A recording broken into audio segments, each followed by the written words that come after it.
दोस्तों, मेजर ध्यानचंद के बारे में तो आप लोग जानते ही होंगे, पर आज मैं इस वीडियो में मेजर ध्यानचंद की पूरी बायोग्राफी के बारे में बताऊंगा।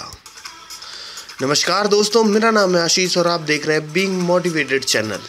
दोस्तों, मेजर ध्यानचंद सिंह 29 अगस्त 1905 में पैदा हुए थे। भारतीय फील्ड हॉकी के भूतपूर्व खिलाड़ी एवं कप्तान थे।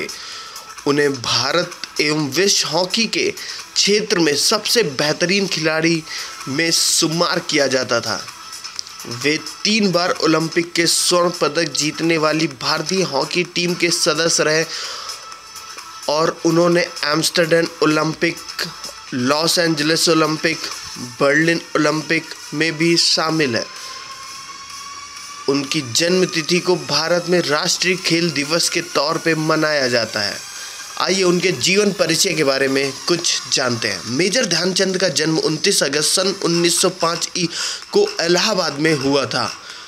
उनके बाल्य जीवन में खिलाड़ीपन की कोई विशेष लक्षण दिखाई नहीं देते थे, इसलिए कहा जाता है कि हॉकी के खेल की प्रतिभा जन्मजात नहीं थी, बल्कि उन्होंने सतत साधना, अभ्यास, लगन, संघर्ष और संकल्प के सहारे यह प्रतिष्ठा अर्जित की थी।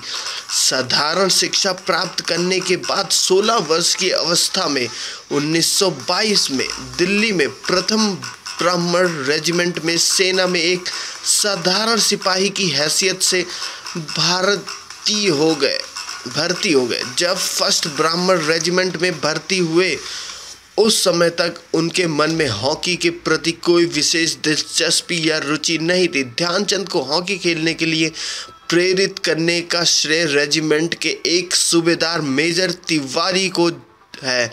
मेजर तिवारी स्वयं ही प्रेमी और खिलाड़ी थे। उनकी देख रेख में ध्यानचंद हॉकी खेलने लगे। देखते ही देखते वह दुनिया के एक महान खिलाड़ी बन गए। सन 1927 में लांस नायक बना दिया गया। सन 1932 में लॉस एंजलिस जाने पर नायक नियुक्त हुए। सन 1937 में जब भारतीय हॉकी दल के कप्तान थे तो उन्होंने सूबेदार बना दिया गया उनको। जब द्वितीय महायुद्ध प्रारंभ हुआ तो सन 1943 में लेफ्टिनेंट नियुक्त हुए और भारत के स्वतंत्र होने पर सन 1948 में कप्तान बना दिया गया। केवल हॉकी के खेल के कारण ही सेना में उनकी पदोन्नति होती गई। 1938 में उन्हें वायसराय का कमीशन मिला और वे सूबेदार बन गए।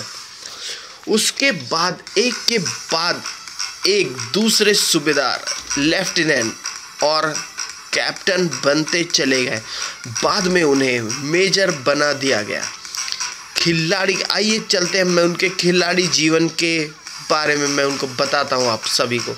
ध्यानचंद को फुटबॉल में पेले और क्रिकेट में ब्रैडमैन के समतुल्य माना जाता है। गेंद इस कदर उनकी स्टिक में चिपकी रहती थी कि प्रतिद्वंदी खिलाड़ी को अक्सर आकांक्षा होती कि वह जादुई स्टिक से खेल रहे हैं।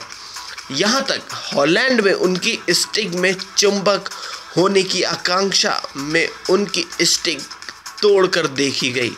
जापान में ध्यानचंद की हॉकी स्टिक में जिस तरह गेंद चिपकी रहती थी, उसे देखकर उनकी हॉकी स्टिक में गेंद लगे होने की बात कही गई। ध्यानचंद की हॉकी की कलाकारी के जितने किस्से हैं उतने शायद ही दुनिया के किसी अन्य खिलाड़ी के बाबत सुने गए हों। उनकी हॉकी की कलाकारी देखकर हॉकी के मुरीद हो वाह वाह कह ही उठते थे, बल्कि प्रतिद्वंदी टीम के खिलाड़ी भी उनके सुध-बुध खोकर उनकी कलाकारी को देखने में मशगूल हो जाते थे। उनकी कलाकारी में मोहित होकर ही जर्मनी के रुडोल्फ हिटलर सरीखे जिद्दी सम्राट ने उन्हें जर्मनी के लिए खेलने की पेशकश कर दी थी। लेकिन ध्यानचंद ने हमेशा भारत के लिए खेलना ही सबसे बड़ा गौरव समझा। वियना में ध्यानचंद की 4 हाथ में 4 हॉकी स्टिक लिए एक मूर्ति लगाई और दिखाया कि ध्यानचंद कितने ज़बरदस्त खिलाड़ी थे। जब ये ब्राह्मण रेजिमेंट में थे उस समय मेजर बले तिवारी से, जो हॉकी के शौकीन थे, हॉकी का प्रथम पाठ सीखा। सन 1922 से सन 1926 तक सेना की ही प्रतियोगिताएं में हॉकी खेला करते थे। दिल्ली में हुई वार्षिक प्रतियोगिता में जब इन्हें सराहा गया तो इनका हौसला बढ़ा। 13 मई सन 1926 को ध्यानचंद में पहला मैच खेला था। न्यूजीलैंड में 21 मैच खेले, जिनमें 3 टेस्ट मैच भी थे। इन 21 मैच में से 18 जीते, 3 मैच अनिर्णित रहे और 1 में हारे। पूरे मैच में इन्होंने 192 गोल बनाया, उन पर कुल 24 गोल ही हुए।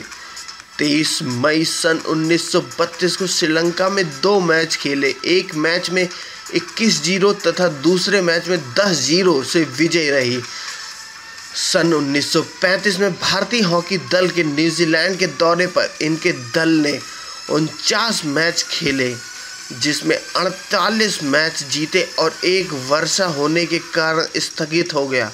अंतर्राष्ट्रीय मैच में उन्होंने 400 से अधिक गोल किए। अप्रैल 1949 को प्रथम कोटि की हॉकी से संन्यास ले लिया। Thank you guys for watching this video. Please like and subscribe for new updates.